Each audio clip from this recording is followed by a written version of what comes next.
প্রতিনিয়ত কমছে পাটের বাজার। গেল এক সপ্তাহের ব্যবধানে ব্যাপক পরিসরে কমেছে পাটের দাম। দর্শক, মৌসুমের শুরুতে নতুন পাটের আমদানি হওয়ার পরপরই যেন পাটের বাজার দরপতন। জানিয়ে দেব আজকের পাটের বাজার এবং সেই সাথে কেন বা পাটের বাজারে হচ্ছে দরপতন। সম্পূর্ণ ভিডিও জুড়ে থাকবেন আমাদের সঙ্গে। অবশ্যই যারা নতুন রয়েছেন চ্যানেলটি সাবস্ক্রাইব করে দিবেন। আপনাদের জেলায় বা আপনার মতামতটা কিন্তু অবশ্যই আমাদের কমেন্ট বক্সে জানিয়ে দিবেন। দর্শক বন্ধুরা, পাবনা, রাজশাহী, নাটোর, ফরিদপুর, কুষ্টিয়া, যশোর, ঝিনাইদহ, পঞ্চগড় সহ জামালপুর, শেরপুর, ময়মনসিংহ, মানিকগঞ্জ, বাংলাদেশের বেশ কিছু জেলায় কিন্তু পাটের বুননি থেকে শুরু করে ফলন এবছর উচ্চমাত্রায় রয়েছে বলে আমরা জানতে পেরেছি। তারপরেই নতুন পাটের আগমন হচ্ছে বাংলাদেশের বিভিন্ন পাট হাটগুলোতে। সেই পাট হাটগুলো থেকে সাধারণ ব্যবসায়ী থেকে মিল থেকে প্রসেসের মাধ্যমে দেশ এবং বিভিন্ন দেশে রপ্তানি হচ্ছে এই পাটকে বলা হতো এক সময় সোনালী ফসল বা সোনালী আঁশ। সেই পাটের কদর বাড়লেও দর্শক, দামের দরপতন নিয়ে অনেকটাই আতঙ্কর অনিশ্চিত অবস্থায় রয়েছে কৃষকেরা। দর্শক বন্ধুরা, বছরের শুরুতেই নতুন পাটের আগমনে যেন দামটা ছিল 4,000 টাকার উপরে। প্রতিমন পাট 4,000 থেকে শুরু করে 43-4400 টাকা দরে বিক্রি হয়েছিল। গেল 1 থেকে 1.5 সপ্তাহের ব্যবধানে সেই পাটের বাজার ঠেকেছে তলানিতে। বাংলাদেশের বিভিন্ন হাটগুলোতে পাটের আমদানি ক্রমশই বেড়ে চললে দামের কিন্তু তফাৎ হয়ে গেছে। ইতিমধ্যেই মিলগুলো থেকে কিন্তু সেই রকম পাটের চাহিদা নেই বলে সাধারণ ব্যবসায়ীরা আমাদেরকে জানিয়েছেন। মিল মালিকেরা বলছে পর্যায়ক্রমে এবং পাটের আমদানি ভরপুর হলে তবেই তারা ব্যাপক পরিসরে পাট কেনার চিন্তা ভাবনা করবে। এর কারণ অল্প কয়েকদিনের মধ্যেই পাটের বাজারের ব্যাপক পরিবর্তন। দর্শক, আজকের ডেটের পাটের বাজার যদি জানিয়ে থাকি, পাবনা জেলা থেকে শুরু করে বাংলাদেশের বিভিন্ন জেলায় পর্যায়ক্রমে পাটের সাইজ এবং কোয়ালিটির উপর নির্ভর করে দাম রয়েছে 3200 থেকে শুরু করে 3600 টাকা প্রতি মন, এবং দু এক হাটের বাজার 3700 টাকা রয়েছে। তবে 3200 থেকে শুরু করে 3600 টাকা পাটের বাজার রয়েছে পাবনা সহ দেশের বিভিন্ন জেলার বিভিন্ন হাটে।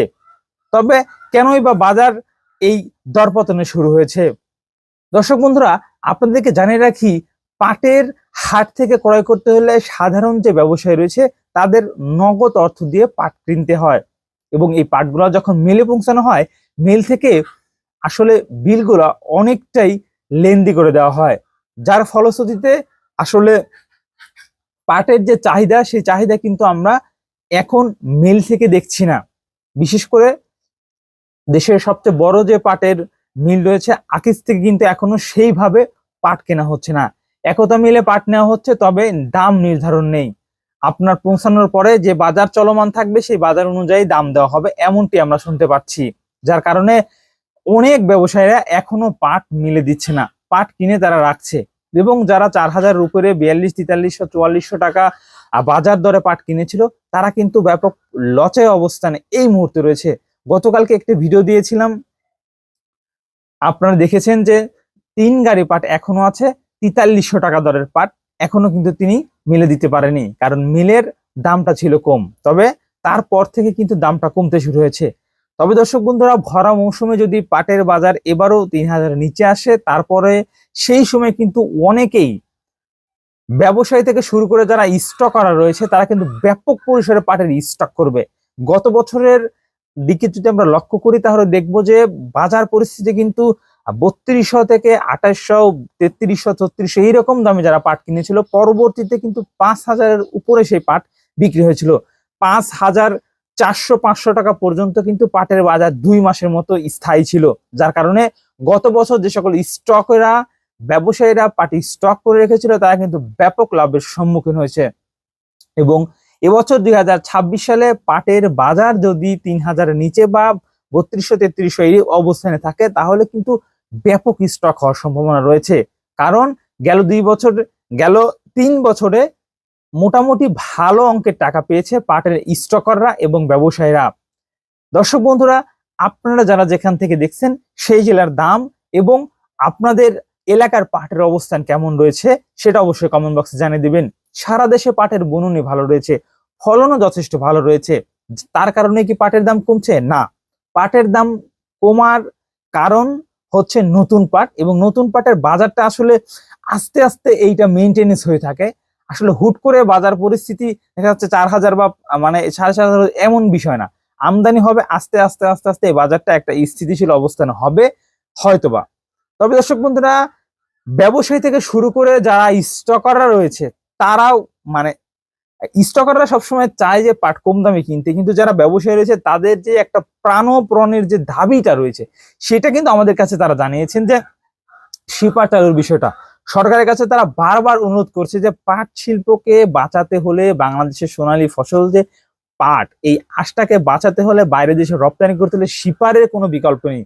শিপারে যারা এই পাটগুলো দিয়ে থাকে তারা নগদ টাকা পায় এবং শিপারে খুব দ্রুত এখানে বিজনেস করা যায়। মেলে মাল দিলে পরে টাকায় ঝামেলা, পাট নিজে ঝামেলা, সব মিলে একদম মানে বিবিগেস্ত অবস্থা যাকে বলা হয়। তো শিপার যদি চালু হয় তাহলে কিন্তু আসলে এই শিপার চালুর ক্ষেত্রে ব্যাপক সুযোগ সুবিধা রয়েছে। দ্রুত টাকা, দ্রুত পাট বিক্রি এবং নগদ টাকা, এটা আসলে ব্যাপক সম্ভাবনা। এবং শিপার চালু হলে কিন্তু দামটাও বেড়ে যায়, কাঁচা পাট যাকে বলা হয়। তো দর্শক, আমরা চেষ্টা করেছি যথেষ্ট তথ্য দেওয়ার, আপনাদের কাছে উপস্থাপনা করার। দর্শক বন্ধুরা, আপনারা যারা যেখান থেকে দেখছেন আপনাদের জেলার বাজার পরিস্থিতি, আপনাদের মতামত অবশ্যই আমাদের কমেন্ট বক্সে জানিয়ে দেবেন এবং অবশ্যই অবশ্যই আমাদের চ্যানেলটি যারা সাবস্ক্রাইব করেননি অবশ্যই সাবস্ক্রাইব করে আমাদের সঙ্গে থাকবেন। তো দর্শক বন্ধুরা, সবাইকে ধন্যবাদ জানিয়ে আজকের ভিডিও এখানে শেষ করছি। সবাই ভালো থাকবেন, সুস্থ থাকবেন, দেখা হবে পরবর্তী আবার নতুন আপডেটে। আসসালামু আলাইকুম।